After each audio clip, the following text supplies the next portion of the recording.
From the Lever's reader-supported newsroom, this is Lever Time. I'm David Sirota.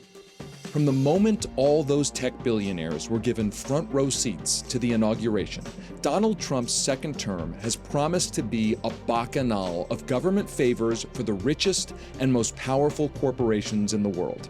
But there was one place in government that seemed like it could remain an outpost of corporate regulation: the agencies that police mergers and monopolies. Trump appointed a tough antitrust regulator at his Justice Department, and that agency quickly moved to try to block a big tech merger, feeding hopes of a Republican Party realignment and a new bipartisan consensus against monopoly power. But then this week came a huge reversal and a scandal harkening back to the Watergate-era. On today's episode of Lever Time, we go inside the hugely important power struggle that's tearing through the Justice Department right now. Beneath the allegations of boozy negotiations, influence peddling, and betrayals is a policy reversal that could hit your wallet in all sorts of ways, from higher credit card bills to higher rent prices to higher concert ticket prices. That's all coming up on this week's episode.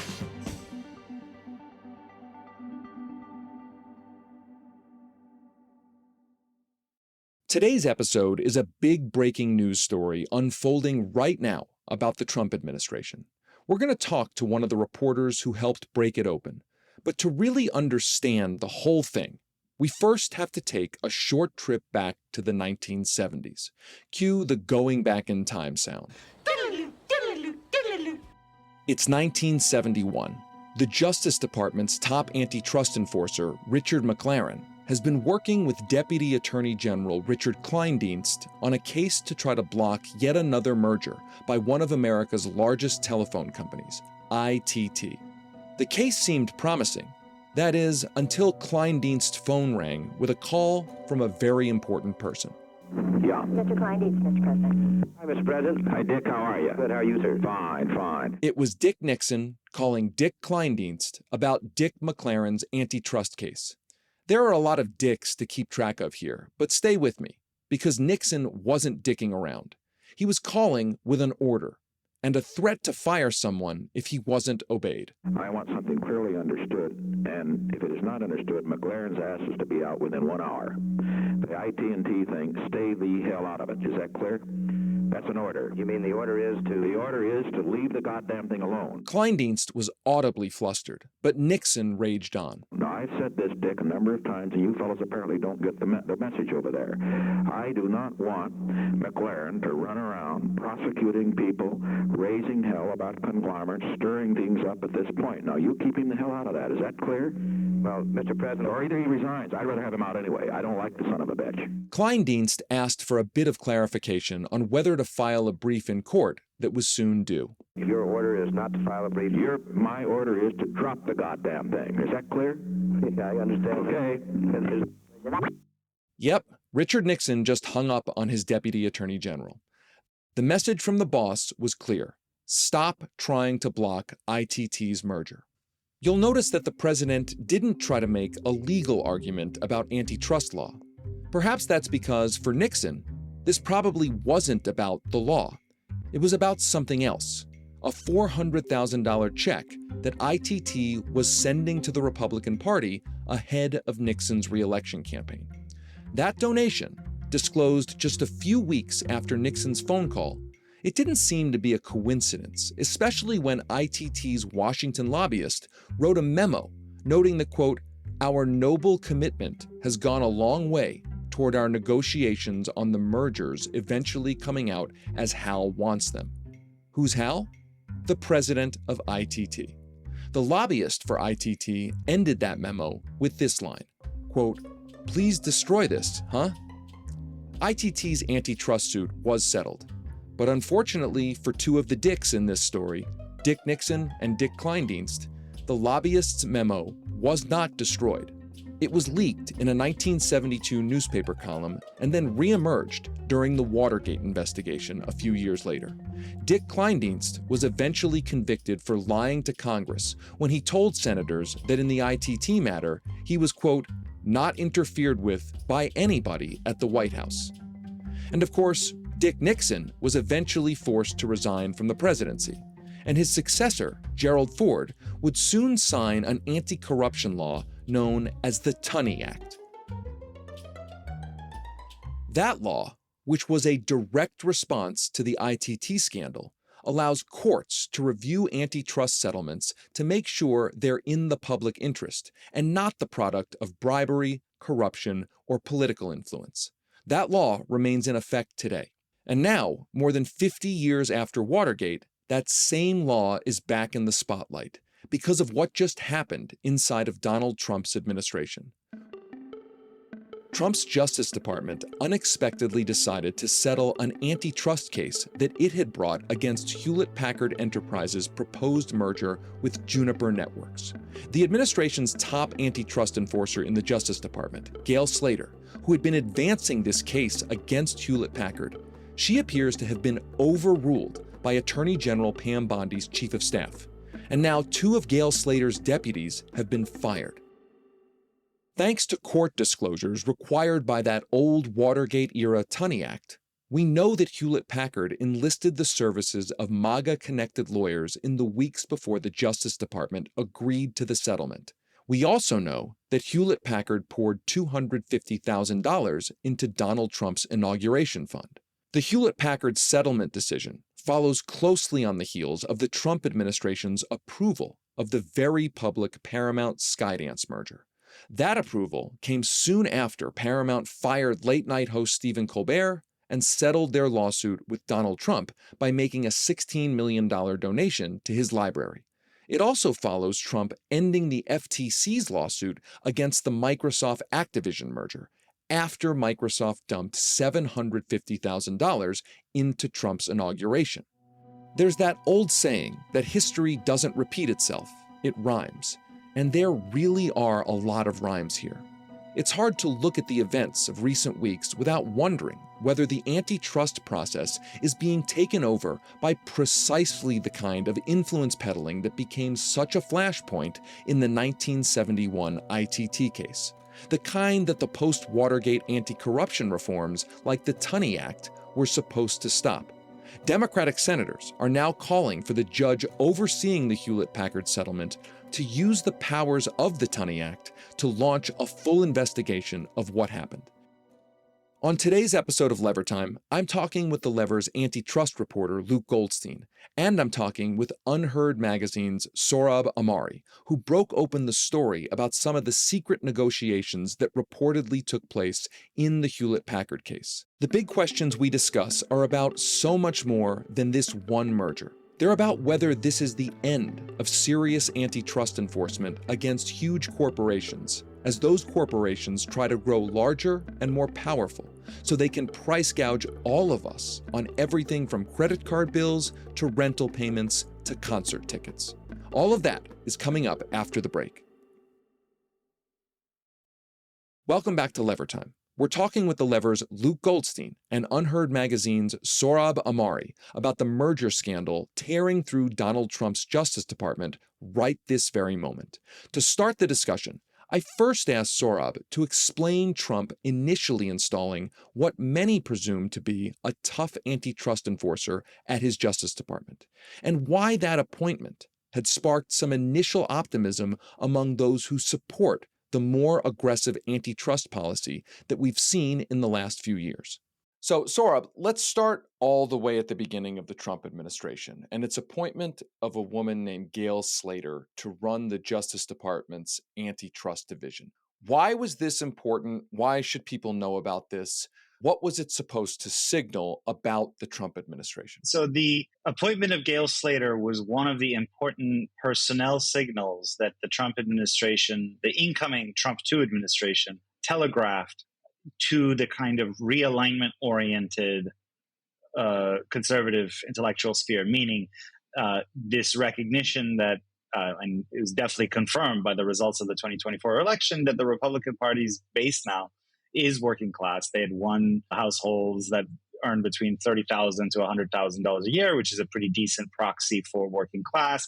The quintile of U.S. counties that shifted most sharply to the right in last year's presidential election are also the ones that are most dependent on public welfare, et cetera. You can find various bits of data that confirm this fact that the Republican Party now increasingly attracts the votes of lower middle class and working class people, and including people of color, increasingly. So how do you telegraph that you want to be a party that services this new constituency? Well, one of them is by appointing someone to the enforcement arm, the Justice Department's antitrust enforcement arm, which is known as the Office of the Assistant Attorney General for the Antitrust Division. And the choice of Gail Slater was promising because Gail had garnered a reputation as someone who is interested in the realignment, meaning a Republican conservative who wants to promote a more pro-worker, pro-consumer agenda and not going to go along with the old kind of Mitch McConnell,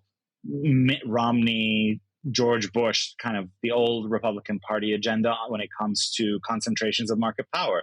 And she uses the language of market tyranny or market-based coercion all the time, had been using that. And so it was not the only nomination of the kind, but it was one of the most promising in those early days. Okay, so this follows on the FTC being run by Lina Khan under President Joe Biden. Lina Khan, somebody who has also attracted kind words, supportive rhetoric, not only from the sort of populist wing of the Democratic Party, but from people like Steve Bannon. And right out of the gate, Gail Slater is appointed, and as she's being confirmed, the Trump administration moves to block this merger between HP and Juniper. So it seems like this is going to be a continuation of the more aggressive antitrust policy that had begun under President Joe Biden and Lina Khan. So, Luke, tell us a little bit about the specifics of this merger proposal and what the Trump administration early on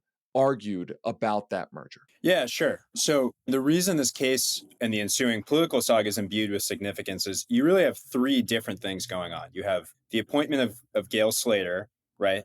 And then you also have the Department of Justice and the Trump FTC that keep in place the new merger guidelines that were also set by the Biden-era regulators. And then you have the acting attorney general of the antitrust division at the time, Omar Assefi, who files this case to block the merger between Hewlett-Packard and Juniper that's, done with the stamp of approval of Gail Slater, who's getting confirmed at the time. So this is a pretty large tech merger. Hewlett-Packard, is more of a legacy kind of tech incumbent from the 20th century, but, they're still very important in various markets, office software, IT, some computer systems. And this deal specifically with Juniper is for Wi-Fi systems, on the back end of a lot of businesses, mostly for large campuses. Those can be corporate campuses. It's also for universities. And the case that's filed is really pretty clear-cut and straightforward. These are two of the three biggest players in this niche market. And if the two parties merge, it will go from 3 to 2. And then there's only a few other smaller players. And if this combined firm gets this kind of market power over Wi-Fi systems, they can increase the cost for those businesses that rely on it. And that's a straightforward anti-competitive conduct argument. Ultimately, also, if costs are going up for all these businesses on their core infrastructure, it may eventually be passed off to consumers as well. So that was the gist of the original case that was filed. And it's important to note that there were important voices in the so-called MAGA movement that were weighing in on this, right, Sohrab? I mean, I read a quote from MAGA lawyer Mike Davis essentially saying that, I think the quote was, "You must sue to stop the merger." So before we move on to what actually happened, this was a moment where I think there was real hope, legitimate hope, that whatever the other disputes that perhaps the progressive populist wing of the Democratic Party might have with the Trump administration, this seemed to be a moment that there was hope that, wait a minute, maybe the consensus on antitrust enforcement, the bipartisan consensus,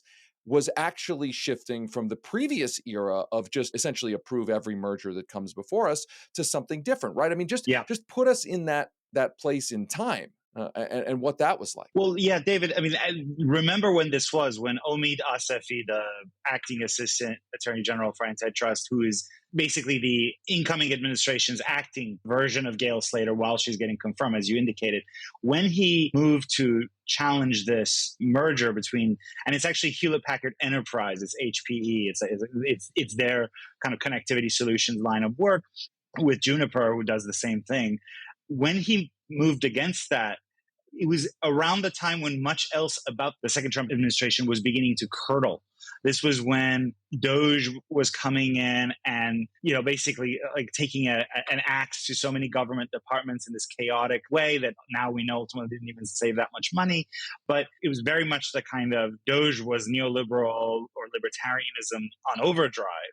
And at the same time, you had, for example, the Trump administration going after the Consumer Financial Protection Bureau, essentially collapsing the agency that was doing lots and lots of good work to protect people who typically would vote for Trump nowadays, right? Who are most vulnerable to financial scams, credit card bullying, et cetera, et cetera.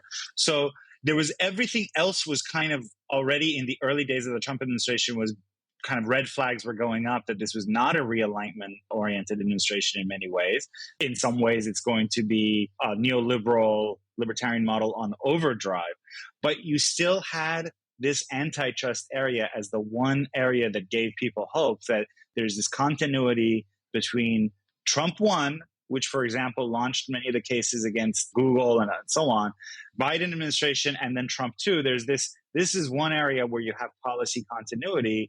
In fact, it was the people who were at the same office as Gail Slater, but under the Biden administration, they are the ones who had done some of the work. They hadn't written recommendations for why this merger should be stopped. And then the Trumpians come in and they take their recommendations and turn them into a lawsuit. So that's the context in which this is happening, where it's like many of the other hopes for a populist Trump administration are dissipating, but at least we got antitrust. That's why this is an important case. Up next, Trump's Justice Department that had promised tough antitrust enforcement suddenly pivots. That's after the break. Welcome back to Lever Time. We're talking with the Lever's Luke Goldstein and UnHerd magazine's Sohrab Ahmari about the merger scandal inside Donald Trump's Justice Department. So here we are, it's like April, May, late spring, entering into summer. The Trump administration looks like this is the one area where the populist realignment promise, rhetorical promise of the Trump administration was still being put into action despite, as you said, all of the other more traditional libertarian, anti-government, old school Republican policies are being put into place. This is the one area that the Trump administration seems different and pretty serious, but then something happens. There's a reversal. Luke, tell us what happens in June with a reversal and some of what we've learned about that. Yeah. So we get this announcement at the end of June that the Trump Department of Justice is going to settle this merger lawsuit, which effectively clears it through. This was just weeks before the case was actually set to go to trial. And there are a couple, you could say, preliminary red flags that sort of stick out about this announcement. So Gail Slater, the head of the antitrust division, as we've discussed, kind of puts out this perfunctory thanks to staff, sort of relatively muted. There are no staff attorneys at the division that are signed on to the announcement. And at the same time, you have the Attorney General, Pam Bondi's chief of staff, Chad Mazzell, who gives a much more kind of enthusiastic statement about this settlement. And this is unusual because this is business of the antitrust division. So to have the Attorney General's chief of staff putting out the main sort of signal about this is already, something's up. And that might have been, in some ways, the end of the story here. But what the division chose to do was what's called a consent decree. So it's essentially a kind of binding legal order where there are certain obligations that the merging parties agree to follow in exchange for the merger being approved. But with consent decrees, you trigger this 1974 anti-corruption law, the Tunny Act. This is passed in the wake of the Watergate scandals. And what the Tunny Act does is it means that with consent decrees, a court judge has to actually review and finally approve that order to go through. The judge has power to actually hold hearings, to call witnesses, procure documents and such. But at the very bare minimum, the merging parties have to submit these disclosures about various funding, legal services, and some other matters. And in that Tunny Act disclosure is where we found, as court documents recently revealed this month, that Hewlett-Packard had put together in the months after the original lawsuit was filed a somewhat unorthodox kind of de facto lobbying operation. They had put on their payroll a number of consultants, legal experts, but not antitrust practitioners. Mostly these people were politically well-connected conservatives in the Trump world with high-up ties in the administration. Including Mike Davis, who I just mentioned. Mike Davis, that's why I mentioned him. Mike Davis, the major MAGA lawyer who had previously put out that, quote, 3 into 2, you must sue. So again, Mike Davis, who had said you have to sue to try to block this merger, suddenly these documents show Mike Davis is helping Hewlett-Packard try to push through this merger. Yeah. So bunch of troubling things about this are happening. I should say that the settlement negotiations began almost as soon as the lawsuit was filed or soon after. That's very typical. Sure. But in recent weeks, there's been increasing reporting of, as Luke indicated, this kind of the role of outside MAGA connected lawyers and lobbyists. And what I found for my story for UnHerd is that there were meetings.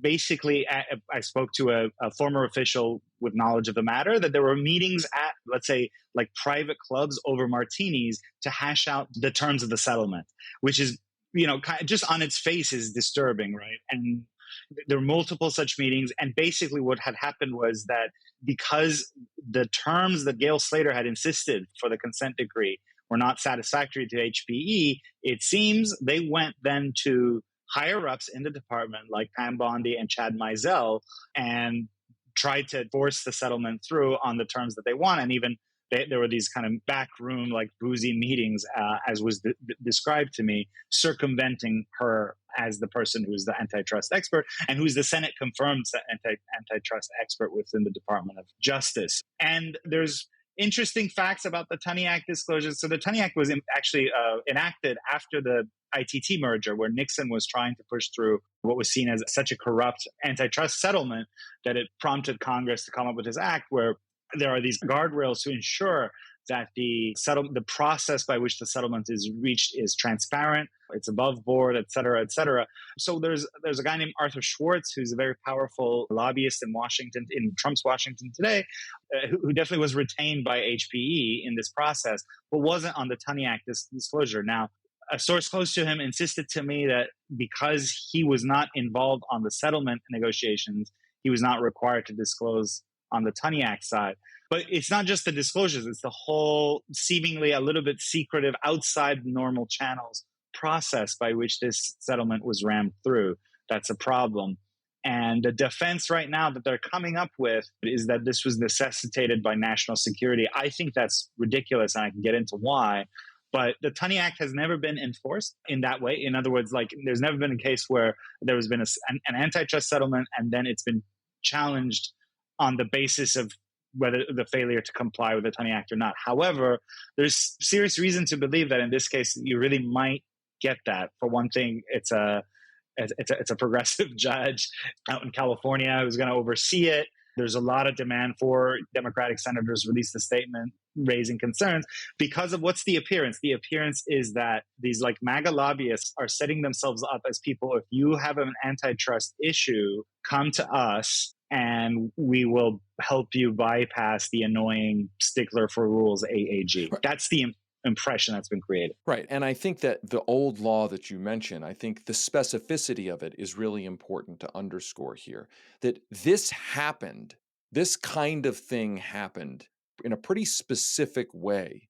And the law was set up in a pretty specific way to try to effectively depoliticize merger decisions so that they were, as best as possible, made on the merits, not on whether you could buy access in Washington. And what you've both laid out is a story of antitrust policy presumably on the merits, was going in one direction. The company at issue found itself influencers, politically connected influencers, connected to the White House, to the administration, and suddenly the direction of the antitrust policy changed. That's the story that this paints. I want to ask some devil's advocate questions. One Wall Street rainmaker recently told the Financial Times that when it comes to antitrust, this was the quote, "The system is becoming totally political and in some cases personal." Now, the Tunny Act is, again, supposed to prevent that, but some might say that Trump won the election.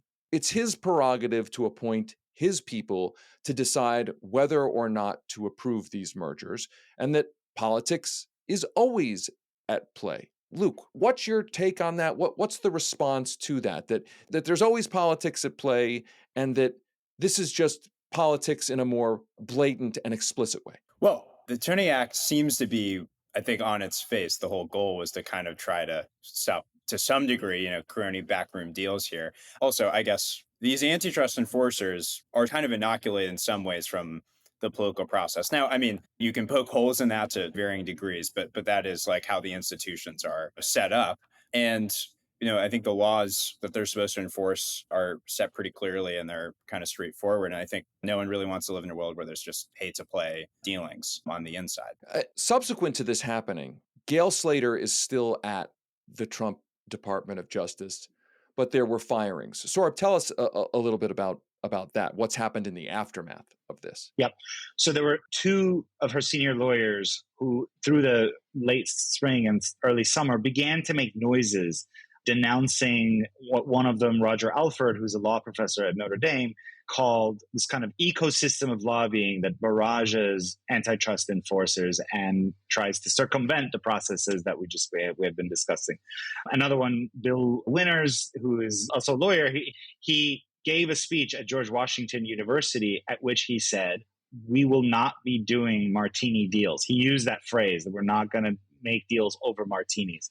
And what one source told me is that those statements that they made, in a way, were both made in lamentation for what had already happened and in warning for what was still to come. And anyway, on Friday, they were both suspended, and on Monday, they were fired.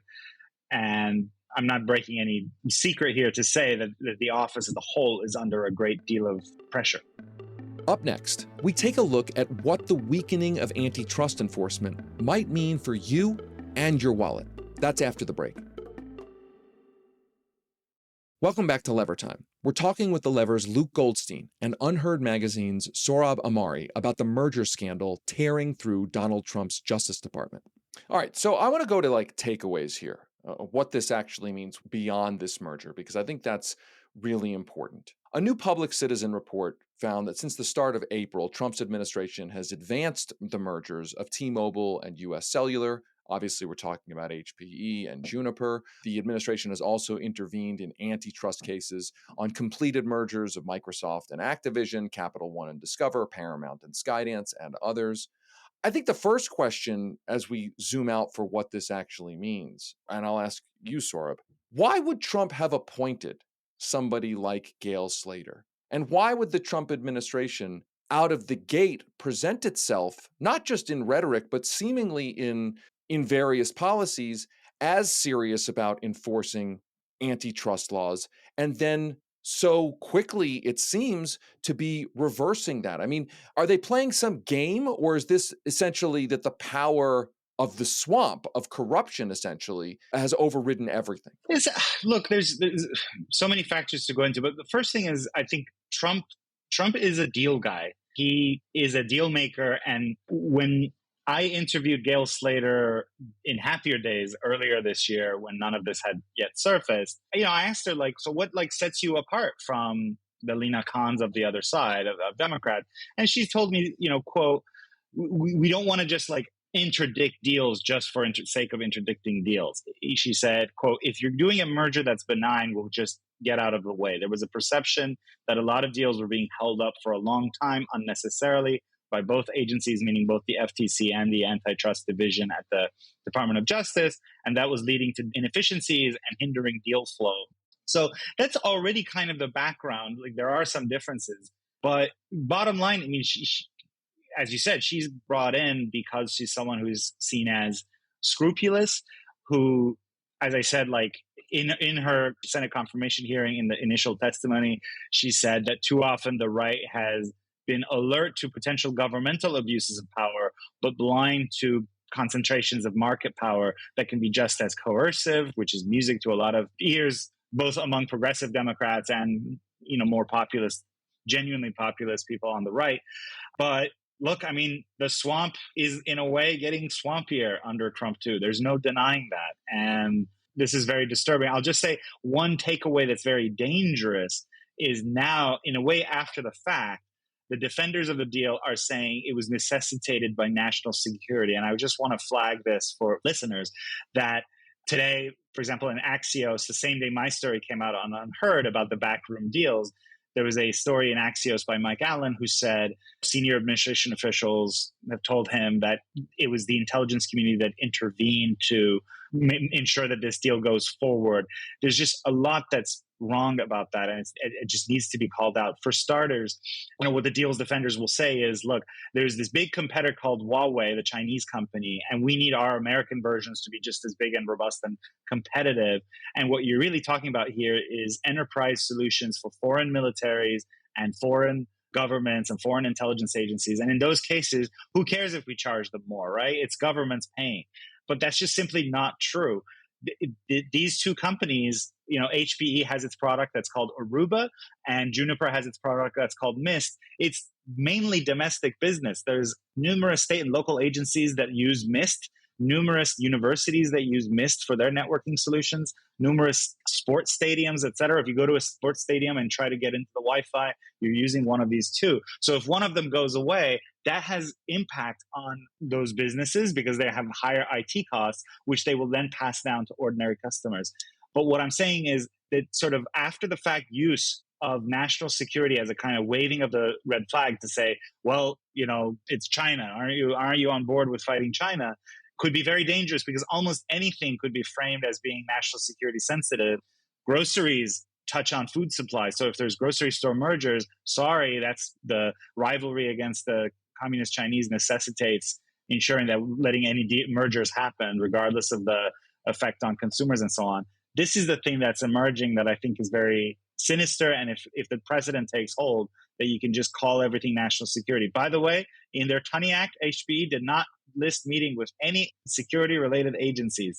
They didn't bring it up in any of their filings. It's an after-the-fact excuse to kind of paper over what really happened, which is a backroom deal. I mean, it's horrifying to think that the competition between the United States and China, backgrounded with the idea of national security, will be a competition to see who can build the biggest, most powerful, most price gouging monopolies in the world, right? I mean, just to extend it a little bit further, the idea that you have to pay a higher Wi-Fi fee at a baseball game or on a college campus in service of the national security competition between the United States and China is laughable on its face and ridiculous. And I think that your point about it coming in after the fact just suggests, frankly, how ridiculous it is. It doesn't sound like a real legal or national security argument at all. It sounds like an attempt to essentially cover up or come up with a justification that's better than just, hey, we cut a deal because we're corrupt. Yeah, and just real quick, the antitrust division would do a national security check. Omid, when he filed his suit, would have done, like, is this national security sensitive? No agency has said anything at that point. In its complaint, the original complaint, the government quoted an executive from HPE who said that Mist, which is the Juniper version of the product, competitor product, is a threat to their college and university market. That's not militaries in Asia buying services. That's like University of Massachusetts at Amherst, the George Washington universities. These are the institutions that buy the Mist products. And again, there's a Tunny Act disclosure where every representative of the company who has oral or written communication with any division of the US government has to list it under this act. And they did not meet with anyone. They did not speak with anyone from CIA, Pentagon, anything like that. I'm sorry, it just doesn't fly. We call that on this podcast, we call that horseshit.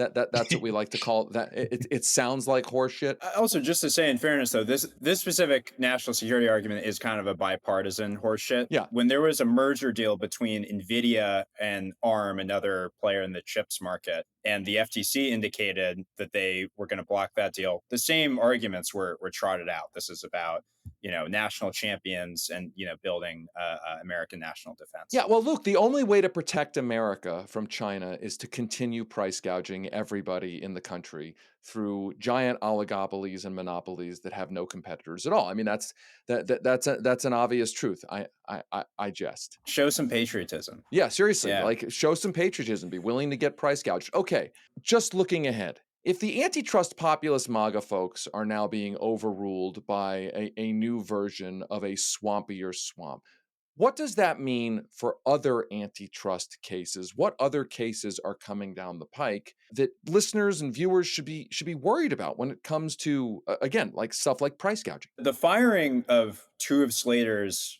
top deputies in the antitrust division, this has major consequences for all other lawsuits that are being handled by the division right now.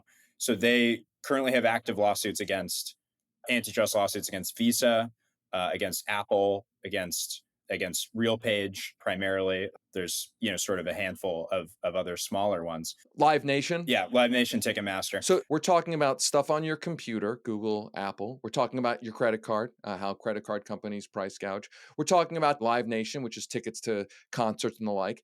We're talking about RealPage, which is about alleged rent price fixing. So just to be very, very clear about this, these are like real issues that affect people in their real lives. And the antitrust division is supposed to be making sure that these companies don't have such total power that they can just jack up people's prices. So in theory, if the swamp is winning, what does that mean for those cases? Yeah, the danger here is now there was another case involving American Express where the division just dropped the case. And basically, I think my understanding is that the message was telegraphed that even settlement might bring up too much headaches. So why don't we just preemptively not bring cases, especially if we know that like the people who are in that office doing these things, they might do great hard work, and it's prestigious work, but it's for much less pay than these lawyers would earn, obviously, in the private sector. They're doing all the work, but then the principals in the Department of Justice and beyond, in the higher ups in the Trump administration, will just like force through firm side friendly settlements. Then like why even bother with it? So there's a real risk of like permanently neutering antitrust enforcement in this country. We're entering a very dangerous territory. And as you said, David, this is not because antitrust can be very technical. It can be very boring. That's why it's like, the lawsuits, when they do go to court, it's mostly like competing economists showing different charts and graphs. But as you said, it comes down to the things that we do in our ordinary life. If you want to buy a ticket to a concert, if you want to buy groceries, etc., our system works if there's some degree of price competition. You have this kind of total oligopolies or monopolies. What you really have is the elimination of price competition, which the neoliberals always bring up as like the saving grace in the system. If you don't like this deal, you can always try to find a better deal elsewhere. And what the removal of antitrust enforcement does is get rid of the possibility of finding a better deal elsewhere. Sohrab Ahmari is the U.S. editor of UnHerd magazine. Luke Goldstein is a reporter here at The Lever. Thanks to both of you for taking time with us today. Thanks for having us. Thanks, guys. Thanks for listening to another episode of Lever Time. Lever Time is a production of The Lever. This episode was produced by me, David Sirota. It was edited and mixed by Ron Doyle. You can subscribe to Lever Time on Apple Podcasts, Spotify, iHeartRadio, the PRX mobile app, or wherever you get your podcasts. For ad-free episodes, exclusive bonus content, and access to The Lever's entire archive of investigative journalism, please consider becoming a premium subscriber. Head over to levernews.com to learn more about becoming a paid subscriber, or click the link in the episode's show notes. I'm David Sirota. We'll be back soon with another episode of Lever Time.